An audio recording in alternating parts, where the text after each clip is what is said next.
Hai Cikgu Perintah sini. Okey. Saya nak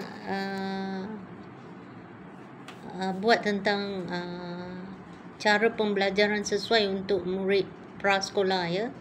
Saya nak bagi tahu sebab saya pun pelajar early childcare education ya. So bila kita mengajar untuk budak-budak prasekolah atau murid-murid prasekolah, sangat sangat bagus tau. Murid-murid ni sangat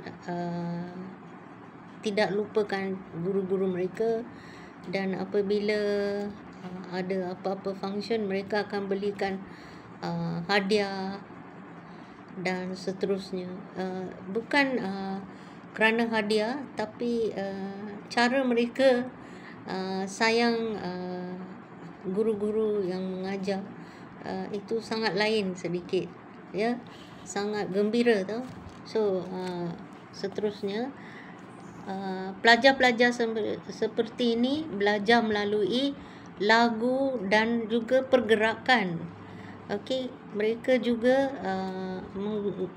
boleh belajar melalui flashcards atau kad imbas, and then permainan pendidikan seperti puzzle, huruf, nombor. Ini dikatakan gamifikasi. Okey. Lepas tu aktiviti seni dan craft memang mereka suka, sangat suka ya. Masa dia murid-murid seperti umur 4 hingga 6 tahun suka bermain dalam air, and then dia suka buat seni dan craft. Guru-guru pun akan gembira. Okey. Mereka suka juga cerita bergambar. Apa yang mereka buat, dia akan duduk di bawah, and then dia suka dengar apa yang guru-guru mengajar. So cerita pendek memang kegemaran mereka, dan bila kita suruh mereka bagi tahu balik cerita tu, setengah mereka itu sangat pandai ingat ya. Lepas tu pembelajaran mereka mesti berulang-ulang dan juga konsisten, supaya mereka dapat ingat apa yang mereka belajar. Okey, itulah juga pengalaman saya ya, semasa mengajar murid-murid prasekolah dan juga Montessori.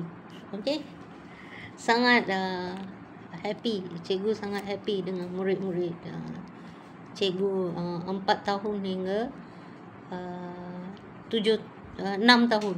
Lepas tu ada juga murid-murid seperti umur 2 tahun pun saya pernah ajar, tapi untuk 2 tahun dia sangat pandai capture cepat juga. Okey, kamu mesti tahu taktik untuk mengajar mereka. Okey, terima kasih. Itu pengalaman cikgu ya. Dan ini adalah cara pembelajaran yang sesuai untuk murid prasekolah. Okey, terima kasih.